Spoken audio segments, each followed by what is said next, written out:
Bonsoir à tous, mesdames et messieurs, bienvenue à cette grande édition du journal. Tout de suite, les titres. Dialogue national, les travaux ont été clôturés, mais l'heure est aux composantes de faire la restitution des résolutions. C'est le cas de la majorité présidentielle qui était face à la presse ce jeudi. Manifestation du 19 et 20 septembre à Kinshasa, la Cour pénale internationale ouvre une enquête pour rétablir les responsabilités.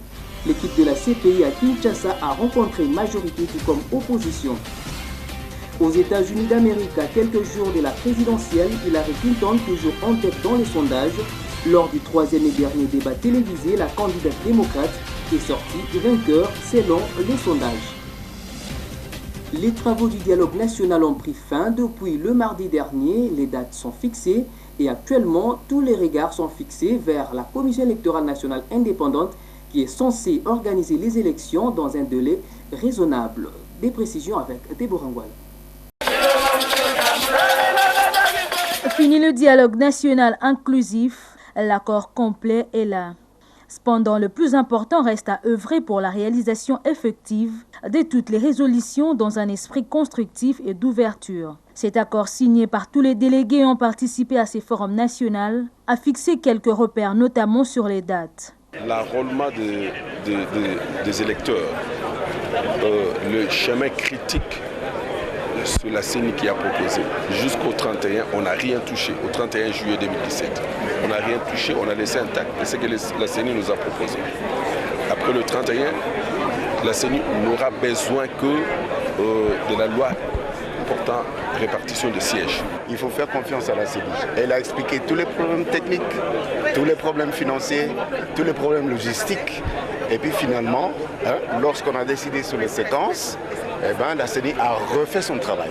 Donc la CENI doit assumer et doit venir nous dire, au cas où il y a un problème, que bon, il y a tel problème ou tel autre problème, mais on s'est convenu pour une date pour aller aux élections. Et cette date-là, c'est au mois d'avril 2018. En cette matière, ces délégués se sont engagés à promouvoir la résolution pacifique des différents politiques dans un esprit de compromis. Dialogue toujours, la majorité présidentielle a tenu à faire la restitution des travaux qui ont accouché à un accord politique balisant le chemin pour les élections apaisées. André Alain Atundu, porte-parole de la majorité présidentielle, était face à la presse ce jeudi. Déborah Ngwala, Trésor Toto. Enfin, le dialogue national inclusif convoqué par le chef de l'État Joseph Kabila est finalement terminé, non pas en queue de poisson mais dans le consensus et l'apaisement, a déclaré ce mercredi face à la presse André Alain Atundu, porte-parole de la majorité présidentielle. La famille politique du chef de l'État a cependant salué cette bonne fin. Elle a pris pour une victoire de patriotes sur certaines prédictions. Cet accord issu de ces forums nationaux reste ouvert à la signature de tous ceux qui s'étaient écartés de cette rencontre nationale, a renchéri André Alain Atundu. L'accord est un document ouvert et ils savent que pour le signer, il faut approcher le facilitateur qui est le dépositaire du document et donc de s'exprimer. Puisque ils accourent chaque fois qu'un débat est organisé entre la majorité et quelqu'un de la classe politique, le rassemblement ne se gêne pas de participer et donc il ne devrait pas, en principe, se gêner d'aller rencontrer le facilitateur et d'apposer leur signature pour consolider cette dynamique nationale qui va dans le sens des intérêts bien compris de nos populations et de notre démocratie. De ce point de vue, la majorité présidentielle a lancé un appel aux partenaires internationaux qui continuent néanmoins à avoir une appréciation négative à l'endroit des autorités congolaises. Ces propos ne traduisent pas la réalité des faits. Concernant particulièrement les autorités françaises, je pense que les responsables de la diplomatie française et particulièrement son ministre des Affaires étrangères, M. Jean-Marc Ayrault, je crois qu'il ne marquera pas son passage au Quai d'Orsay et ne laissera pas une impression indélébile dans l'esprit du peuple français et même dans les relations internationales en basant sa stratégie sur des attaques ciblées contre les autorités congolaises. Et ces prises de position n'améliorent pas la situation et le rôle de la France dans le monde. On va parler justice dans ce journal. Jean-Pierre Bemba Gombo, reconnu coupable, les juges de la CPI se sont prononcés hier mercredi dans l'affaire subordination des témoins. Les détails avec Plamedi Ntimba. La Chambre de première instance 7 le reconnaît coupable d'avoir influencé de manière corrompue 14 témoins. L'arrêt de la Cour concerne non seulement l'ancien vice-président congolais, mais aussi ses 4 co-accusés, Aimé Kilolo, Jean-Jacques Mangenda, Fidel Babala et Narcisse Neido. Les inculpés auraient aussi présenté des fausses preuves et sollicité la déclaration de faux témoignages lors de son procès pour crimes de guerre et crimes contre l'humanité. La peine sera prononcée ultérieurement. Le procureur et la défense peuvent faire appel du jugement dans un délai de 30 jours. Conformément au statut de Rome, le juge peut faire appel. Les infractions de statut prononcées, une peine d'emprisonnement ne pouvant excéder 5 années ou une amende. Ce procès pour subordination des témoins s'est ouvert le 29 septembre 2015 devant la Chambre de première instance 7. Le 29 avril 2016, la Chambre a déclaré close la présentation des éléments de preuve dans cette affaire. Les parties ont présenté leur conclusion finale entre le 13 mai et le 1er juin 2016. Au cours des 46 jours d'audience, la Chambre a attendu 13 témoins et 13 experts cités à comparaître par l'accusation et 6 témoins cités à comparaître par l'équipe de la défense des 5 accusés. La Chambre a examiné une multitude des éléments de preuve, dont des enregistrements audio, des conversations téléphoniques interceptées et des éléments de preuve documentaires. Il s'agit là du premier procès pour subordination des témoins de l'histoire de la Cour pénale internationale. Et on va toujours rester à la Cour pénale internationale. Manifestation du 19 et 20 septembre à Kinshasa.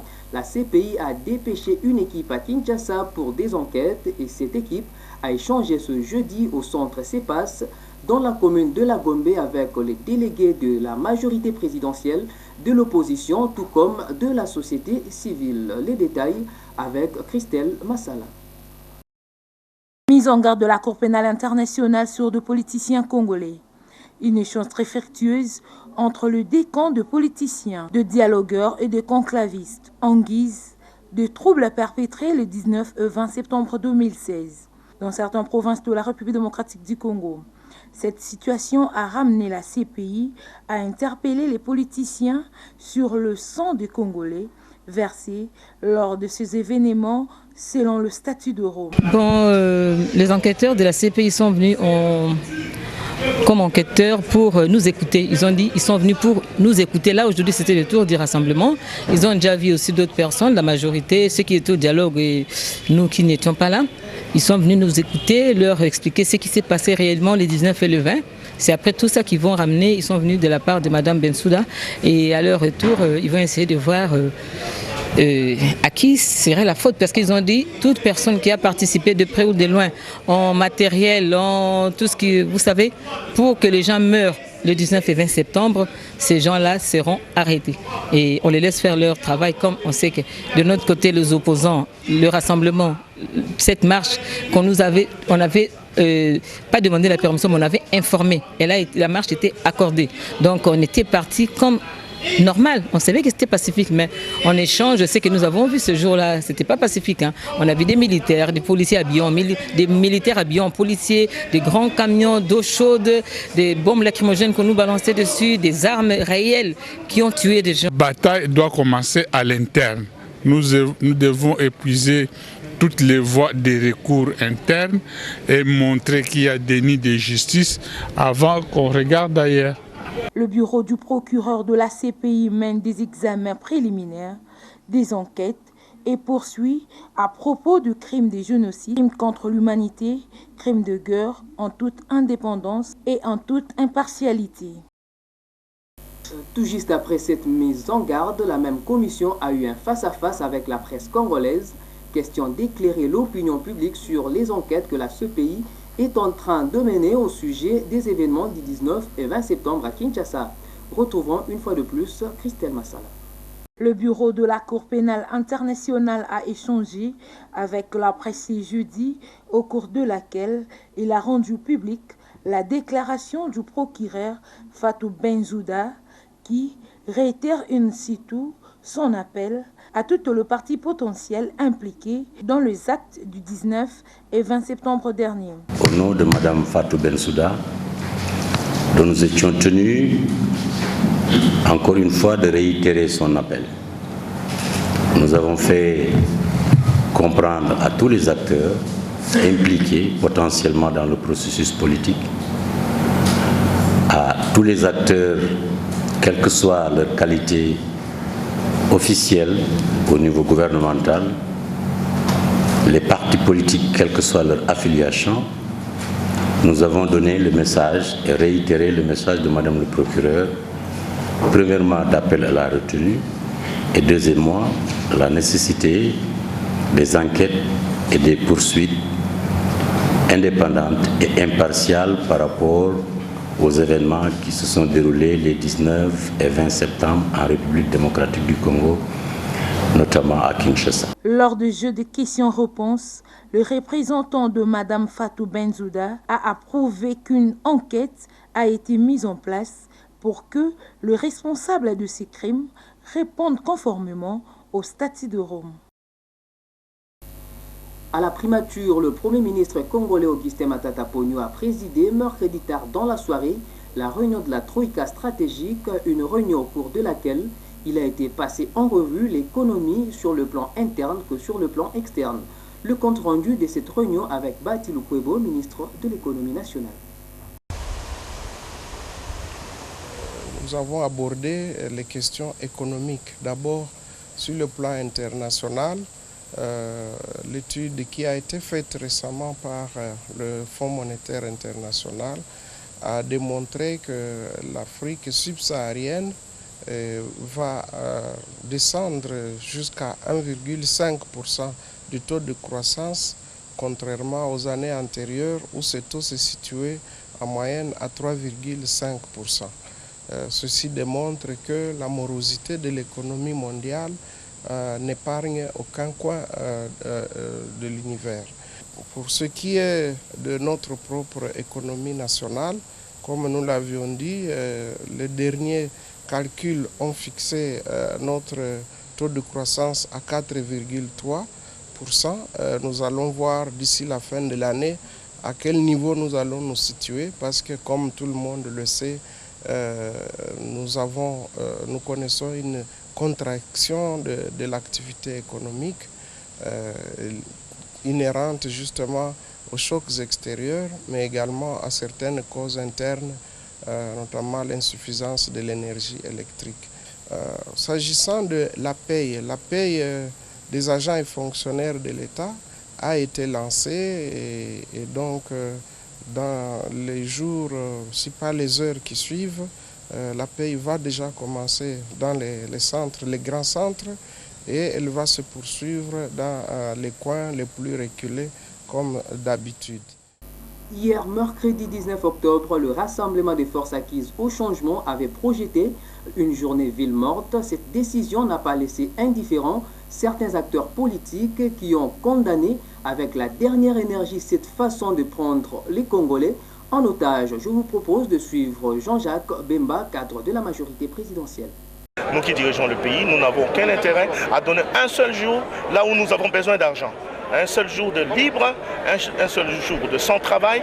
Il faut penser à ce manque d'argent qu'on va perdre demain et nous n'avons pas ces luxes à nous donner. Nous ne voulons pas donner ces luxes-là aux Congolais qui ont besoin tous les jours de faire de l'article 15 pour manger. Eh bien, nous ne pouvons pas nous permettre ces luxes-là. L'actualité internationale aux États-Unis d'Amérique, troisième et dernier débat télévisé entre les deux candidats pour la course à la Maison-Blanche. Un débat tendu avec des échanges musclés au finish. Hillary Clinton semble avoir davantage convaincu les Américains que son concurrent républicain Donald Trump. Ce troisième et dernier débat présidentiel constituait l'ultime chance pour Donald Trump de combler son retard sur Hillary Clinton dans les sondages. À leur arrivée, les deux candidats ne se serrent pas la main et Hillary Clinton va rapidement attaquer son rival sur ses prises de position en faveur de Vladimir Poutine, le président russe.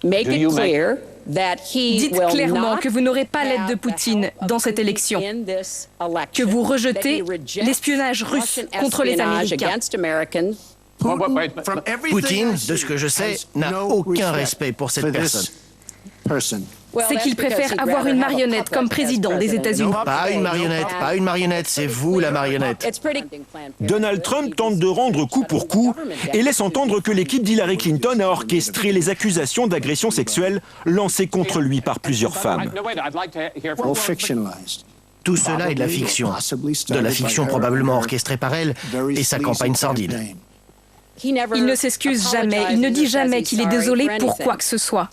Nous savons ce qu'il a dit et ce qu'il a fait aux femmes. Après une heure d'échanges houleux, l'animateur du débat pose une question à Donald Trump, dont la réponse va susciter la polémique. Accepterez-vous le résultat de cette élection?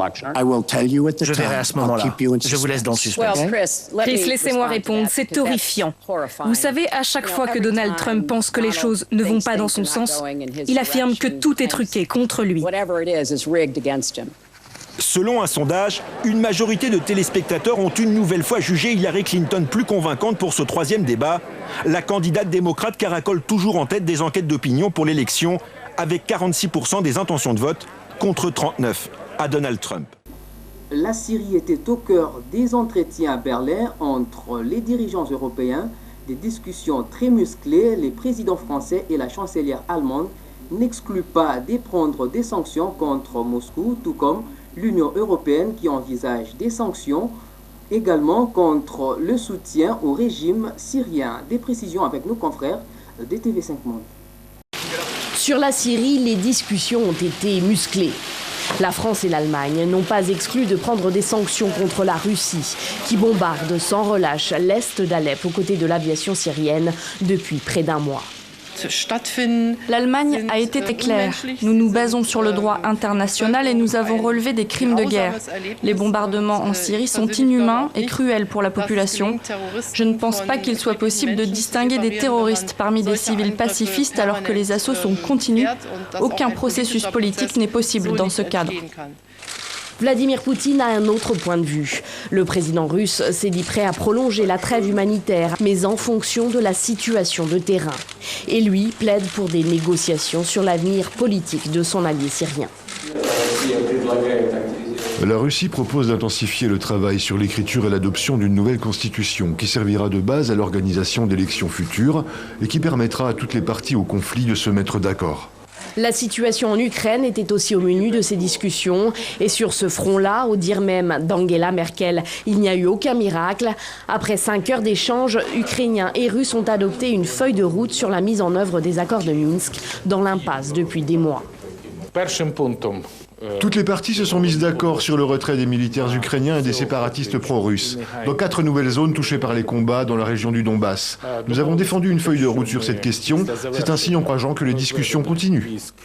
La question des relations avec Moscou sera au cœur d'un sommet de l'Union européenne ce jeudi. Les 27 sont toutefois très divisés sur ce dossier.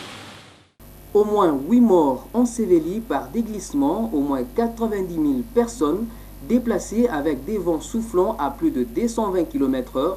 Le typhon Aimas s'est abattu hier soir dans les Philippines. Il se dirige à présent vers Hong Kong et le sud de la Chine. Les détails avec nos confrères de TV5 Monde. Le déluge, accompagné de rafales de près de 225 km/h. Aima a touché terre mercredi soir au nord de l'archipel des Philippines. Certains habitants ont heureusement pu se mettre à l'abri dans des centres mis à leur disposition. Si cela s'aggrave, il y a d'autres lieux pour la population. Les autorités se sont préparées à la menace de l'un des plus puissants cyclones attendus dans la région.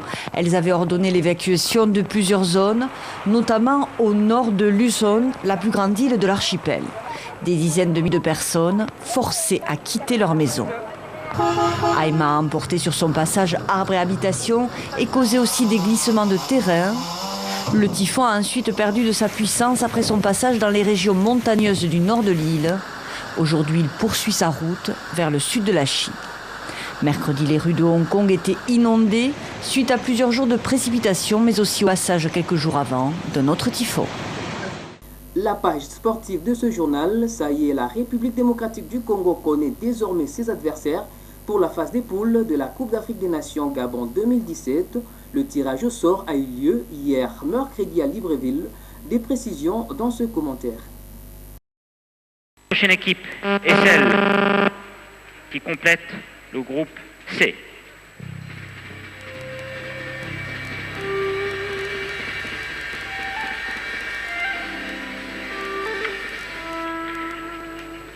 La République démocratique du Congo, mesdames, messieurs. Les léopards vainqueurs en 68, 74, 17 participations.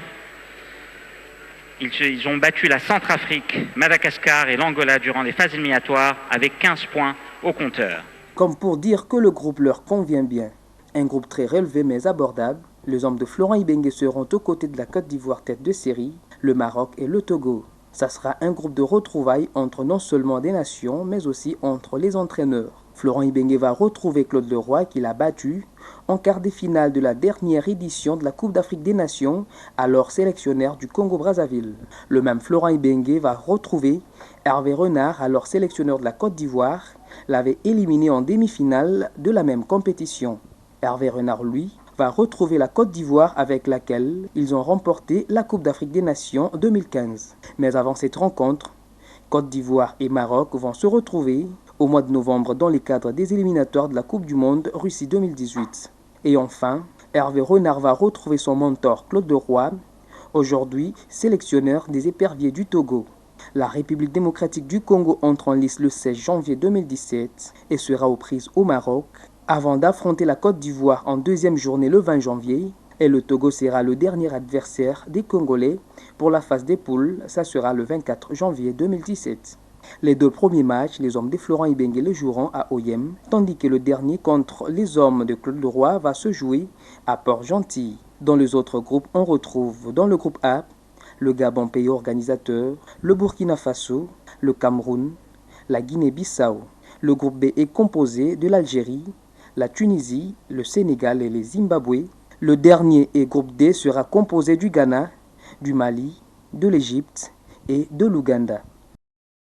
Ligue nationale de football, l'ASV Club de Kinshasa continue à marquer les pas après avoir été tenu en échec le dimanche dernier par le FC Renaissance du Congo. Les Dauphins Noirs ont été une fois de plus tenus en échec hier à Kinshasa, un but partout devant l'ASV Club de Matadi. À suivre ce vendredi au stade des Martyrs de Kinshasa, le derby entre le Daring Club Motema Pembe et le FC Renaissance du Congo. Fin de cette édition, à présent le rappel des titres. Dialogue national, les travaux ont été clôturés, mais l'heure est aux composantes de faire la restitution des résolutions. C'est le cas de la majorité présidentielle qui était face à la presse ce jeudi. Manifestation du 19 et 20 septembre à Kinshasa, la Cour pénale internationale ouvre une enquête pour rétablir les responsabilités. L'équipe de la CPI à Kinshasa a rencontré une majorité tout comme opposition. Aux États-Unis d'Amérique, à quelques jours de la présidentielle, Hillary Clinton toujours en tête dans les sondages. Lors du troisième et dernier débat télévisé, la candidate démocrate est sortie vainqueur selon les sondages. Merci de nous suivre. L'information est en continu au www.congodialogue.com. Au revoir.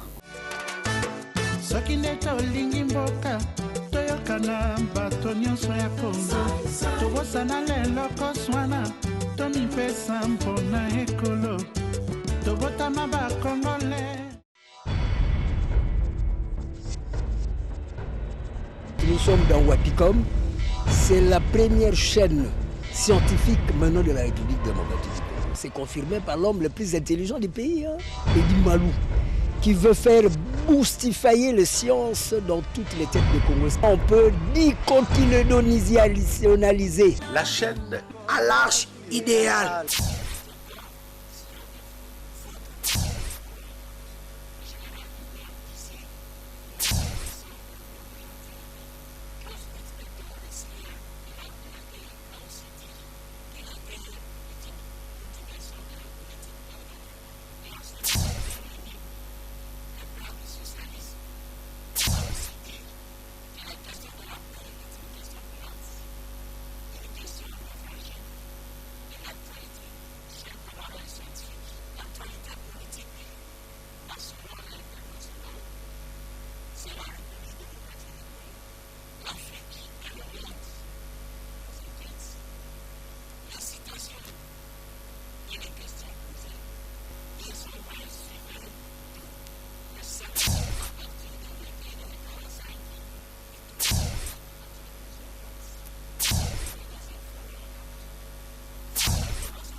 Wapicom, la chaîne à l'arche idéale. Chaîne à bien, chaîne à propre. Et bien, l'eau solo sauté. Et bien, l'eau solo sauté. Tout à l'heure, Wapicom.